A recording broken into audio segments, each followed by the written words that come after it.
अस्सलामु अलैकुम वरहमतुल्लाहि वबरकातुह।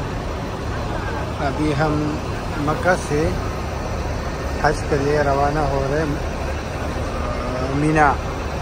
तमाम दोस्तों से दुआओं की अपील है और हम भी दुआ करेंगे कि अल्लाह पाक आपको भी हज नसीब फरमाए।